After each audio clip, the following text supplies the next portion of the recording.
Hello दोस्तों, कह रहे हो आप लोग। मेरा नाम है दीपक और मैं स्वागत करता हूं अपने इस यूट्यूब चैनल सिविल एनालिसिस में। आज है 8 अक्टूबर 2023 और आज के जितने भी इंपॉर्टेंट हिंदू न्यूज और एडिटोरियल हैं उसके बारे में हम यहाँ पे बात करेंगे। तो चलिए स्टार्ट करते हैं हमारे टॉपिक को, देखते हैं कौन कौन सी टॉपिक आज हम कवर करने वाले हैं। सबसे पहले अगर हम बात करें तो ये है हमारे आज के टाइटल। इसमें सबसे पहले हम लोग टेक्स्ट एंड कंटेक्स्ट के एक आर्टिकल को लेंगे, उसके बाद एडिटोरियल में एक ही आर्टिकल इंपॉर्टेंट लगा मुझे, ठीक है। बाकी सारे कुछ आर्टिकल जो हैं, एक आपके फाइनेंस से, एक आपके इजराइल से है, तो इजराइल वाला हम लोग ऐसे ही कवर कर रहे हैं तो इसलिए मैंने लिया नहीं। उसके बाद ये सारे कुछ आर्टिकल जो है इंपॉर्टेंट है। चलिए बात करते हैं।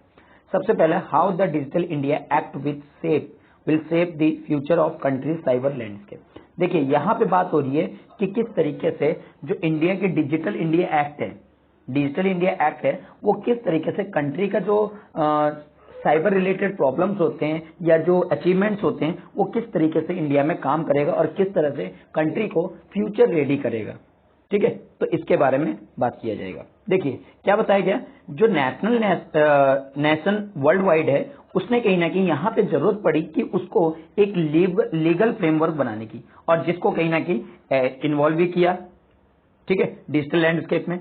इंडिया जो इसकी एम्बिशंस पहले से रखता था और आज उसको कहीं ना कहीं इंप्लीमेंट करने की कगार पे आ गया है, और जो इसका एम्बिशन है कि डिजिटल इंडिया इनिशिएटिव को किसी तरह की एक्सेप्शन ना हो, उसने कहीं ना कहीं इसको करने की ठान ली है।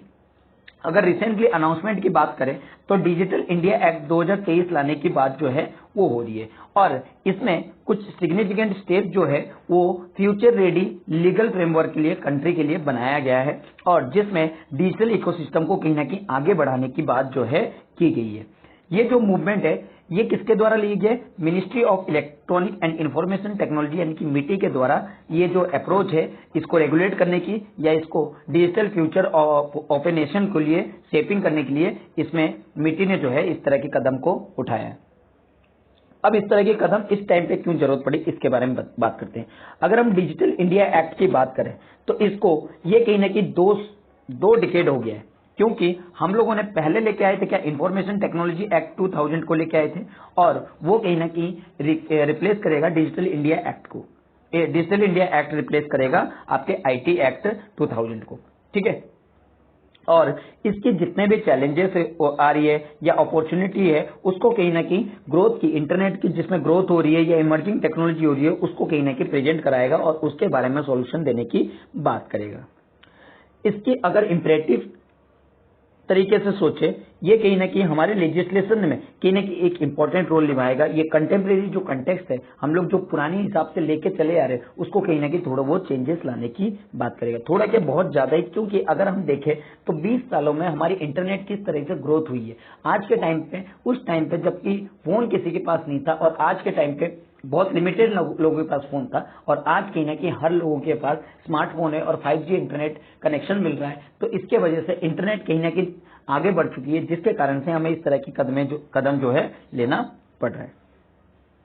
जो प्राइमरी मोटिवेशन है इसके पीछे डिजिटल इंडिया एक्ट के, तो इंडिया की रेगुलेटरी लैंडस्केप को सिंक्रोनाइज करना और डिजिटली रिवॉल्यूशन जो 21वीं शताब्दी में है उसमें कहीं ना कहीं लैंडस्केप को कहीं ना कहीं रेगुलेट करने की बात यहाँ पे की गई है। जो आईटी एक्ट था 2000 का, उसने कहीं ना कहीं ये दिखाया है जो टाइम के साथ किस तरीके से हमने इंटरनेट को इन्फेंसी से लेके जो एडोलेसेंस तक आगे बढ़ाया है। यानी कि जैसे बचपन में बच्चा होता है, शुरुआत होती है तो वो कहीं ना कहीं धीरे धीरे बढ़ता चला जाता है। तो इस तरह से इंटरनेट जो था वो इन्फेंसी से बढ़ के आगे तक स्ट्रगल कर रहा है और आगे तक बढ़ने की बात हो रही है, जिसके कारण से यहाँ पे रैपिड चेंज हो रहा है किसमें, टेक्नोलॉजी में और यूजर के बिहेवियर में। अगर इंडिया के इंटरनेट यूजर की बात करें तो उसमें कम से कम जो शुरुआत में थे 5.5 मिलियन जो लोग थे, और उसके बाद इसकी इंक्रीमेंट इतना ज्यादा हुई कि 850 मिलियन कहीं ना कहीं यूजर्स की जो संख्या है वो बढ़ती चली गई, और इसकी आगे भी संख्या क्या हो रही है, बढ़ते जा रही है। जो नेचर है इंटरनेट का यूज का वो कहीं ना कहीं धीरे धीरे इवॉल्व हो रहा है, इमर्जिंग हो रहा है अलग अलग इंटरमीडिएट्स की तरह से, जिसके कारण से यहाँ पे न्यू फॉर्म्स ऑफ यूजर के जो खतरे हैं वो भी कहीं ना कहीं प्रोलिफरेट कर रहे हैं, यानी कि फैलते जा रहे हैं। किस तरह की प्रोलिफरेट कर रहे हैं हम, साइबर स्टैकिंग, ट्रॉलिंग, डॉक्सिंग, इस तरह की चीजें कहीं ना कहीं बढ़ रही है, ठीक है। इसके अगर की प्रोविजन की बात करें, क्या इसमें प्रोविजन रखे गए? डिजिटल इंडिया एक्ट कहीं ना कहीं बहुत सारी ऐसे क्लॉज रखे गए जो पुरानी चीजों को इवॉल्व कर रहा है और डिजिटल एनवायरनमेंट कहीं ना कहीं प्रोवाइड कर रहा है, जिससे जो मल्टीफेसेड चैलेंजेस है उसको एड्रेस भी करेगा और उसके अपॉर्चुनिटी को ठीक करेगा, यानी कि अपॉर्चुनिटी देगा कि हम किस तरीके से आगे अपने जो चैलेंजेस है चेंजिंग डिजिटल लैंडस्केप को उसको कहीं ना कहीं रोक सके।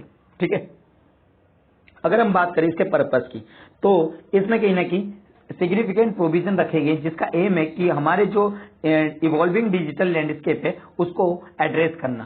पहली जो चीज रखी गई है वो है strong emphasize on online safety and trust, यानी कि लोगों में ऑनलाइन सेफ्टी होना और लोगों के बीच में ट्रस्ट डेवलप होना, ये सबसे बड़ी चीज है। ठीक है, यहाँ पे कमिटमेंट जो है वो सेफगार्ड करना है किसको?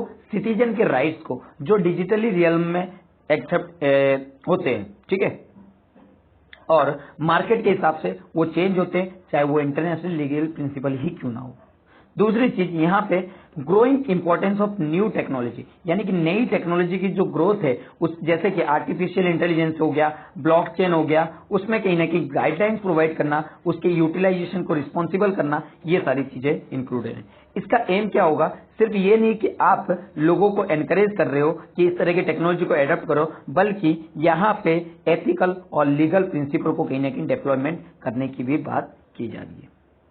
इसका मतलब ये है कि जो डिजिटल इंडिया एक्ट है वो कहीं ना कहीं सिर्फ ये नहीं देता है कि आप सिर्फ मार्केट पे ही पूरी तरह डिपेंड हो जाओ, ये एक्टिवली जो एंगेजिंग होता है डेवलपमेंट को, मतलब किस तरीके से लोग या यूजर अपने आप में डेवलपमेंट ला सकते हैं, रेगुलेटरी ला सकते हैं, रेगुलेटरी फ्रेमवर्क जो है बना के देता है। ऐसा करने से जो डिजिटल इंडिया एक्ट है वो कहीं ना कहीं बैलेंस रखेगा किसमें? जो नई इनोवेशन है और जो सेफगार्ड है, और किसके जो पोटेंशियल हार्म होने वाले उनके बीच में बैलेंस बना के रखेगा। ये कहीं ना कहीं प्रमोट करेगा एथिकल आर्टिफिशियल इंटेलिजेंस प्रैक्टिसेस को, डाटा प्राइवेसी जैसे कि ब्लॉकचेन एप्लीकेशन को, मैकेनिज्म फॉर अकाउंटेबिलिटी को। ठीक है, जिससे कि यूज जो है हम लोग टेक्नोलॉजी का करते हैं। ये जो फॉरवर्ड लुकिंग स्टैंस है ये केवल बेनिफिशियल नहीं है सिटीजन के लिए या बिजनेसमैन के लिए, ये इंडिया के जो पोजीशन है उसको भी ग्लोबली टेक्नोलॉजी लैंडस्केप में कहीं ना कहीं एक अलग ही लेवल पे पहुंचाते, एक अलग ही पोजीशन पे पहुंचाता है। ठीक है, और यहाँ पे रेडी करता है कि वो इंडिया जो है फुल पोटेंशियल के साथ नई टेक्नोलॉजी को एडॉप्ट कर सके और जो इससे रिलेटेड रिस्क है उसको कहीं ना कहीं मिटिगेट या कम कर सके। तीसरी चीज अगर बात करें, यहाँ पे बात करते हैं the concept of an open internet, जिसमें बैलेंस करने की बात करता है इसके एक्सेसिबिलिटी की, इसकी नेसेसरी रेगुलेशन की, और इसके ऑर्डर मेंटेन रखने की, और लोगों के प्रोटेक्ट करने की। अगर डिजिटल इंडिया एक्ट की बात करें, ये कहीं ना कहीं स्ट्रिंजेंट बात करता है नो योर कस्टमर, यानी कि KYC रिक्वायरमेंट की बात करता है, जहां पे वेयरेबल डिवाइस जो कि जैसे कि क्रिमिनल लॉज वगैरह जिस तरह के सैंक्शंस होते हैं उस तरह के साथ जुड़े होने की बात करता है, जिससे कि जो क्रिमिनल है जो आइडेंटिफाई करने में प्रॉब्लम होती है उनको कहीं ना कहीं आइडेंटिफाई किया जा सकता है। ठीक है, तो इस तरह की जो टेक्नोलॉजी है इवॉल्व करने की बात की जा रही है। उसके बाद लास्टली ये बताया गया है कि एक रिव्यू ऑफ सेफ हार्बर की बात की जाएगी, प्रिंसिपल की बात की जाएगी, जो एक शील्ड देगी ऑनलाइन प्लेटफॉर्म को, जिससे कि लायबिलिटी हो, जिससे यूजर रिलेटेड जो कंटेंट होती है या उनसे रिलेटेड जो प्रोफाइल होती है उसको कहीं ना कहीं सेफ गार्ड प्रोवाइड करना, अकाउंटेबिलिटी स्टैंडर्ड मेंटेन रखना। ठीक है, ये सारी चीजें कहीं ना कहीं यहाँ पे जरूरी बताई जा रही है। अगला जो है मायरेट चैलेंज, जब इंट्रोडक्शन किया जाएगा DIA की तो इसमें कुछ ना कुछ स्टेप्स तो सही लिए जाएंगे, लेकिन इसके साथ साथ कुछ चैलेंजेस जो है डिजिटल एज में वो आते रहेंगे, जैसे कि सर्टेन एस्पेक्ट जैसे वारंट ऑफ क्रिटिकल इवोल्यूशन, जैसे यहाँ पे बताया गया वन की concern is potential impact of innovation, यानी कि क्या इम्पैक्ट बढ़ेगा इनोवेशन से, ईज ऑफ डूइंग किस तरीके से काम करेगा, क्योंकि हम लोग अगर स्ट्रिक्टली रेगुलेशन करेंगे किसी टेक्नोलॉजी को, इमर्जिंग टेक्नोलॉजी को, तो इसका मतलब जो इनिशिएटिव है या जो फॉरेन इन्वेस्टमेंट है वो उसमें कहीं ना कहीं कमी नजर आएगी, उसमें कहीं ना कहीं हमें सेफ हार्बर की रिव्यू करने की जरूरत यहाँ पे पड़ेगी। ठीक है, और इसके साथ बताया जा रहा है कि अगर हम लोग इन प्लेटफॉर्म में पॉसिबली इम्पीजमिंग फ्रीडम ऑफ एक्सप्रेशन, यानी कि लोगों के जो फ्रीडम ऑफ एक्सप्रेशन है उसको भी कहीं ना कहीं कर्टेल करने की यहाँ पे बात करते हैं, इस तरह की प्रॉब्लम झेलने को मिल सकती है। ठीक है। उसके साथ साथ जो डिजिटल इंडिया एक्ट है उसमें सक्सेस, अगर इफेक्टिव इंफॉर्मेशन किया जाए तो सक्सेस होगी, लेकिन उसके साथ हमें सब्सटेंशियल रिसोर्सेज की जरूरत है, एक्सपर्टाइज की जरूरत है, इंफ्रास्ट्रक्चर की जरूरत है, ठीक है। साथ ही बैलेंस ऑफ इंटरेस्ट यानी कि अलग अलग स्टेक होल्डर की भी रजामंदी चाहिए जो कि टेक जाइंट से जुड़े हुए हैं, जिससे कि प्रोटेक्शन हो सिटीजन राइट्स का, जो एक सिग्निफिकेंट चैलेंज बन के उभर रहा है। डिजिटल इंडिया एक्ट की अगर हम बात करें तो ये प्रोग्रेसिव मूव है, लेकिन इसकी इम्प्लीमेंटेशन और पोटेंशियल जो है वो कहीं ना कहीं विजिलेंट पे होना चाहिए, मॉनिटरिंग पे होनी चाहिए, एडेप्टेबिलिटी पे होनी चाहिए, जो कि अनइंटेंडेंटली क्या हो जाती है, अवॉइड हो जाती है। डिजिटल इंडिया एक्ट कहीं ना कहीं क्रूशियल स्टेप है ensuring secure accountability innovation digital future for India के लिए। लेकिन अगर हम इसके अप्रोच की बात करें, रेगुलेशन करने की जो एज कंसेंट चेंज होती है या जो इनमें पोटेंशियल होती है सेफ कंट्री की डिजिटल लैंडस्केप को, वो जनरेशन करने में काम आती है, ठीक है। तो ये सारी चीजें इसमें बताया जा रहे हैं। चलिए बढ़ते हैं अगले आर्टिकल की तरफ।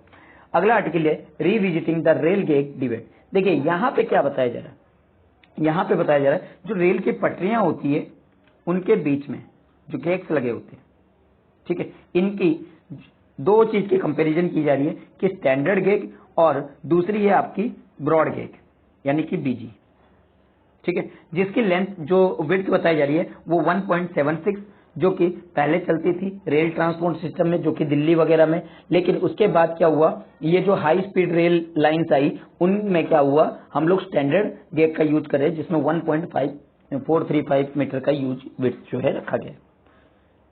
और ये जो गेज की डिबेट है वो कहीं ना कहीं 1870 से लगातार चलती हुई आ रही है। जब ब्रिटिश ने इंट्रोड्यूस किया था मीटर गेज को, जिसमें 1000 मिलीमीटर जो है इंडिया में रखा गया था, उसके बाद जब स्टार्टिंग हुई बीजी की 1853 में, उसके बाद एक्सटेंसिव डेलिब्रेशन देखा गया और यूनिगेज पॉलिसी को लॉन्च किया गया 1990 को। और कहीं ना कहीं ये प्रोग्रेसिव भी रहा, लेकिन इसके साथ कुछ डिफिकल्टी भी कहीं ना कहीं आती रही। तो सभी रूट को कहीं ना कहीं कन्वर्ट किया गया किसके साथ, आपके ब्रॉड गेज के साथ। जबकि टर्न ऑफ 20th सेंचुरी, जैसे ही हम लोग 20th सेंचुरी को क्रॉस किए तो यहाँ पे स्टैंडर्ड गेज जो है वो कहीं ना कहीं पहली बार first employed in metro rail network, जिसमें कैबिनेट रिजोल्यूशन जो है वो पास किया गया, सेट ऑफ रिकमेंडेशन किसके, एम्पावर मिनिस्टर, जो कि डिसीजन किया गया था, किसके ऊपर डिसीजन छोड़ा गया था, इंडिविजुअल स्टेट गवर्नमेंट के ऊपर, मतलब स्टेट गवर्नमेंट अपने हिसाब से कर सकती है। जो मेन प्रोपोनेंट थे जो स्टैंडर्ड गेज के, वो कौन थे, ई श्रीधरन थे, जिन्होंने जो मेट्रो रेल कॉर्पोरेशन है उसके जो मैनेजिंग डायरेक्टर है उन्होंने सबसे पहले इसकी बात की थी। जिसके बाद इन्होंने एंडर्स किया कि भाई पर्सन जो है वो कहीं ना कहीं स्टैंडर्ड गेज को शुरू करे अपने ट्रैक में, मतलब अपनी कंट्रीज में, ठीक है। अनफॉर्चुनेटली कोई भी इस तरह के प्रोजेक्ट जो है नहीं चला, जो भी डिटेल टेक्निकल या इकोनॉमिकल एनालिसिस हुआ इससे आपके standard gauge versus broad gauge के बीच में जो भी मेरिट वगैरह बनी उस पर कुछ किसी तरह के काम जो है नहीं हुए। तो ये इन सब चीजों पे कहीं ना कहीं आज भी जो है डिबेट चलते हुए आ रहा है। अगर हम इसके एडवांटेज की बात करें तो काफी मात्रा में एडवांटेज भी मिली है, ठीक है, फेवर रहा है। जैसे मेजोरिटी ऑफ मेट्रो या high speed railway station build किया गया जो भी लास्ट 20 to 30 ईयर में, वो कहीं ना कहीं बेस्ड है किस पे, स्टैंडर्ड गेज पे।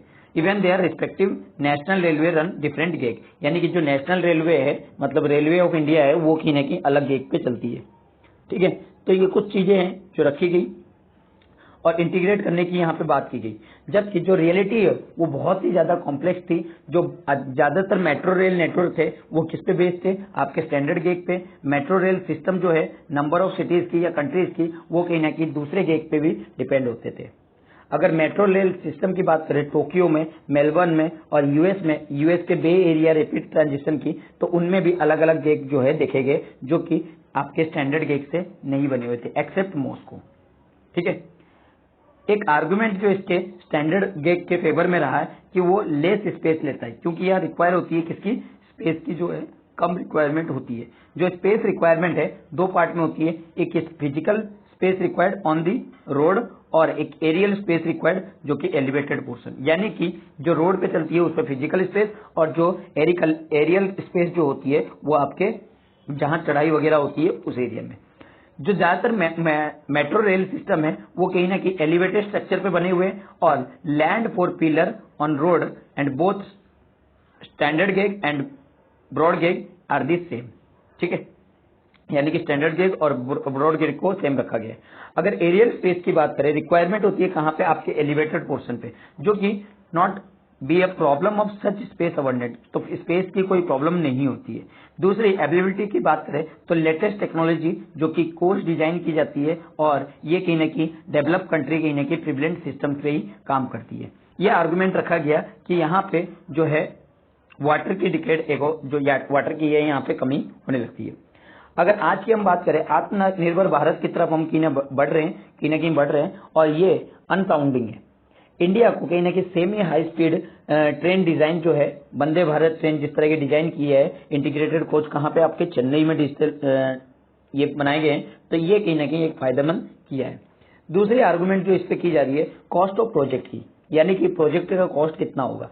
अगर हम असेसमेंट की बात करें, जो ब्रॉड गेज है उसके सिस्टम की अगर बात करें, उसमें कहीं ना कहीं इंक्रीज होती है लगभग 5 से 7% की, जबकि 25% अंडरग्राउंड नेटवर्क की। लेकिन उसी टाइम पे अगर broad gauge system will be cheaper around 10% per unit capacity design to approximately, यहाँ पे आपका स्टैंडर्ड गेज होगा, higher capacity owner with coach, wider coach. तो यानी कि यहाँ पे बात की जा रही है, यहाँ स्टैंडर्ड जो ग्रेड है वो कहीं ना कहीं चीपर सिस्टम रखता है, किसके मुकाबले में, आपके ब्रॉड गेज के मुकाबले में। यहाँ पे और क्या आर्गुमेंट दिया गया है, एक ऑब्जेक्शन जो ब्रॉड गेज में सबसे ज्यादा बात की जा रही है, turning radius with consequent reduction in speed, यानी कि जब आप रेडियस को टर्न करते हैं, यानी कि कहीं पे घुमावदार टर्न आता है, तो वहां पे आप क्या करते हो, स्पीड को कम करने की बात करते हो। ठीक है, ऑन द गिवन कर्व, उस जो कर्व दिया गया है, अगर स्पीड की बात करें हम लोग किससे, स्टैंडर्ड गेज की, कम से कम अराउंड 7% जो है हायर रहता है, किससे, आपके ब्रॉड गेज से। यानी कि अगर 100 किलोमीटर पर सेकंड के हिसाब से चल रही है, तो इसका मतलब वो 160 किलोमीटर पर सेकंड के हिसाब से चल सकती है, यानी कि इसका एक फायदा मिलता है।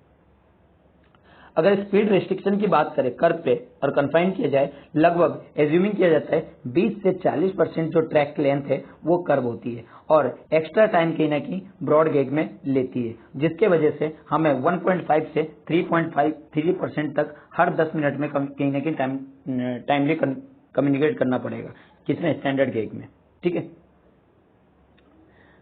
अगर हम बात करें द एडिशनल टाइम टेकन जो ब्रॉड गेज में would be around 10 to 20 second since it rather negligible, जो कि ये नेग्लिजिबल है। ठीक है, अगर वहीं पे हम बात करें मैक्सिमम नंबर ऑफ ट्रेन की जो पास करते हैं ट्रैक को सर्टेन पीरियड ऑफ टाइम में डिपेंड होते हैं, मिनिमम टाइम गैप हो कि उनके बीच में परमिटेड लेने के बीच में लिमिटेड टाइम हो, जिससे कि दोनों सक्सेसिव ट्रेन एक दूसरे को पार कर जाए। ठीक है, as braking distance and acceleration जो कैरेक्टरिस्टिक्स है वो कहीं ना कहीं ट्रेन के फैक्टर्स पे डिजाइन होती है या फिर उनके ब्रॉड गेज सिस्टम पे या सिमिलरली स्टैंडर्ड गेज सिस्टम पे। तो ये सारी चीजों को यहाँ पे बताया गया है, कोई इंपॉर्टेंट इस तरह की है नहीं, लेकिन आप अपने आंसर राइटिंग लिखते टाइम पे कुछ ऐसी चीजों को इंक्लूड कर सकते हो जो इसमें जरूरी है। ठीक है, जैसे इसकी रिक्वायरमेंट, इसके कर्व्स, ये वगैरह थोड़ा सा लिख सकते हो अगर किसी में जरूरत पड़े तो। ठीक है, चलिए आगे बढ़ते हैं। अगला आर्टिकल है Biden order US ship warplane to move closer to Israel send munition. क्या बताया जा रहा है, यहाँ पे प्रेसिडेंट जो बाइडेन ने ऑर्डर दिया है कि यूएस की जो शिप है और वॉरप्लेन है वो कहीं ना कहीं इजराइल के बहुत पास चले जाए, जिससे जो इजराइल को कहीं ना कहीं सपोर्ट मिले, क्योंकि जो पैलेस्टीन ने मिलिट्री अटैक किया था ग्रुप ऑफ हमास की, ठीक है, तो उसमें कहीं ना कहीं उसको नुकसान हुआ। इसको देखते हुए इजराइल कहीं ना कहीं यूएस जो है वो कहीं ना कहीं इजराइल का अच्छा दोस्त माना जाता है और जिसके वजह से उसने अपनी जो प्लेन है वो वहां पे उनकी हेल्प के लिए भेज दिया गया है। ठीक है, जो एयरक्राफ्ट कैरियर है यूएस गेराल्ड आर फोर्ड और उसके साथ जो वॉरशिप है वो कहीं ना कहीं ईस्टर्न मेडिटेरियन सी के पास पहुंच चुके हैं, जिससे एयरक्राफ्ट स्क्वाड्रन को कहीं ना कहीं एक्स्ट्रा बूस्ट देने का काम करेंगे। यूनाइटेड स्टेट और एक मेजर सप्लायर है आर्म को इजराइल के लिए, मतलब इजराइल जो है सबसे ज्यादा अगर सप्लाई करता है तो यूनाइटेड स्टेट एक मेजर सप्लायर है आर्म्स का इजराइल के लिए। ठीक है, और वो कहीं ना कहीं क्विकली इसके लिए पैकिंग दिया है और आफ्टर सैटरडे इस तरह के सरप्राइजिंग जो अटैक हुआ है गाजा स्ट्रिप से, ठीक है, वो कहीं ना कहीं और ज्यादा परेशान किया है और ज्यादा कॉन्फ्लिक्ट किया है, जिसके वजह से मिस्टर बाइडेन ने ये कहा है इजराइल से, प्राइम मिनिस्टर जो उनके है उनको कहीं ना कहीं बताया कि एडिशनल असिस्टेंस कहीं ना कहीं इजराइल डिफेंस फोर्स को दी जाएगी हमारे तरफ से, ठीक, आगे आने वाली टाइम पे भी दी जाएगी। जो यूएस प्रेसिडेंट है वो कहीं ना कहीं क्लियर दे चुके हैं कि वो फुल सपोर्ट करेंगे गवर्नमेंट का और जो इजरायली लोग हैं उनका, और इस तरह की जो प्रॉब्लम आ रही है हमास टेररिस्ट जो चीज ग्रुप बन रही है उसको कहीं ना कहीं रोकने के लिए हेल्पफुल करेंगे, ठीक है। तो ये सारी चीजें बताया जा रहा है। जो सऊदी अरेबिया है वो क्या है, होम है इस्लाम टू होलिस्टिक साइन का, जो कि लंबे टाइम से चल के आ रही है। पैलेस्टीन राइट्स जो देने की बात की जा रही है वो कंडीशन रिकॉग्नाइज करने की बात की जा रही है इजराइल से, ठीक है। तो ये लगातार चल के आ रहा है, देखते हैं आगे क्या होगा, किस तरीके की जो है इसमें शांति बनाए रखते हैं, आगे जब आएगा तो अब बात करेंगे। चलिए अगला है US perform trajectory correction for Aditya L1। देखिए क्या हुआ, इंडिया के जो रिसर्च ऑर्गेनाइजेशन है उसने क्या किया, ट्रेजेक्टरी करेक्शन जो किया है वो अपने यहाँ से किया है, जिससे आदित्य L1 स्पेसक्राफ्ट जो कि लैंग्वेज 1 पॉइंट पे जा रहा था उसमें कहीं ना कहीं थोड़ी सी प्रॉब्लम आ रही थी, जो सन और अर्थ के बीच में, जैसे ये पास है, ये सन है, ये अर्थ है, तो इनके बीच के में क्या होगा, वो जाके आदित्य L1 अटकेगा, ठीक है, और जिसके कारण से इन दोनों का ग्रेविटेशनल पुल जो है इसको रिवॉल्व करता रहेगा, ठीक है। तो जिसके कारण से यहाँ पे मैन्यूवर देना पड़ा जिससे कि ये अपने लाइन पे जो है आ सके। जो स्पेस ऑर्गेनाइजेशन है उन्होंने संडे में ये कहा, जो मैन्यूवर परफॉर्म की गई है कब, अक्टूबर 6 में, जिससे स्पेस क्राफ्ट जो है अभी अच्छे कंडीशन पे है। जो स्पेस क्राफ्ट की हेल्थी की बात करें और इसके जो तरीके हैं, जो सन और अर्थ के L1 पॉइंट पे, वो कहीं ना कहीं ठीक ठाक है, ठीक है, और इसको करेक्शन जो है मैनोवर्स के द्वारा कर दिया गया है। ओरिजिनली जो अगर प्रोविजन की बात करें, जो परफॉर्म किया गया करने की बात की गई थी अक्टूबर 6, 2023 में किया गया, 16 सेकेंड में इसको कहीं ना कहीं ठीक कर दिया गया है। अगर L1 की बात करें तो क्या हुआ था, इसमें L1 जो है लगभग 1.5 किलोमीटर फ्रॉम दी अर्थ है, ठीक है, जिसमें डिस्टेंस जो है L1 की जो अर्थ की अप्रोक्सीमेटली 1% है अर्थ सन की डिस्टेंस की। इंडिया जो है फर्स्ट सोलर ऑर्बिटरी मिशन है ये आदित्य L1, जो लॉन्च किया गया था सेप्टेम्बर 2 में, किसके माध्यम से, पोलर सैटेलाइट लॉन्च व्हीकल के द्वारा, जो सतीश धवन स्पेस सेंटर श्रीहरिकोटा से चलाया गया था, ठीक है। तो ये थी, चलिए आगे बात करते हैं। ये एक आपको याद रखनी है ड्राई चैनल है प्यूरा क्यूकेरा लेक की, जो मनाउस में और कहाँ पे, ब्राजील में, ठीक है। जो देख रहे हैं किस तरीके से सूख गया है, तो इस तरीके से रिलेटेड जो क्वेश्चन है वो पूछा जाता है। पूरा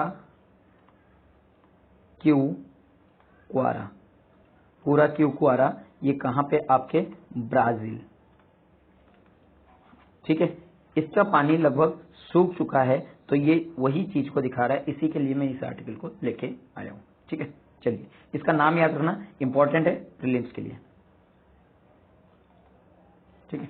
चलिए आगे बात करते हैं। Last article, Israel air strike pound Gaza as a death toll claims.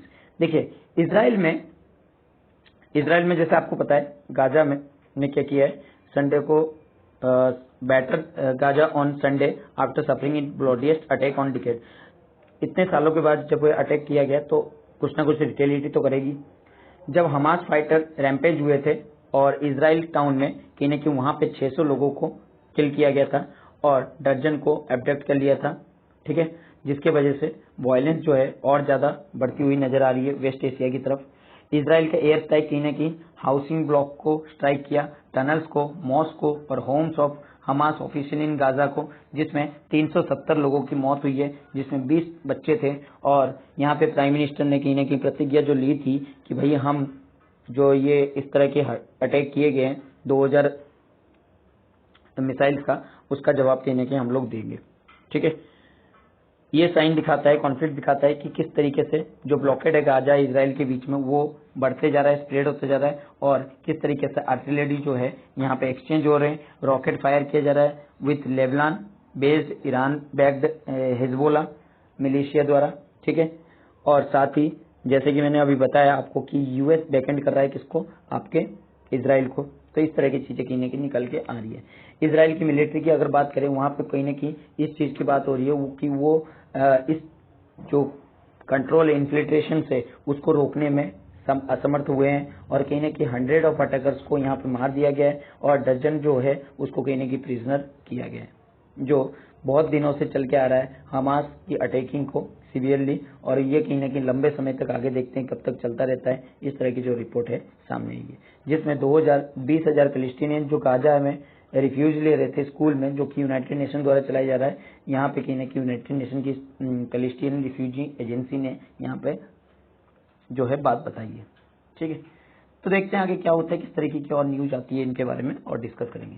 चलिए, तो आई होप कि आपको आज का आर्टिकल अच्छा लगा होगा। अगर आर्टिकल अच्छा लगा है तो इसको लाइक कीजिए, अपने दोस्तों के साथ शेयर कीजिए और सब्सक्राइब करना ना भूलिए। Thank you.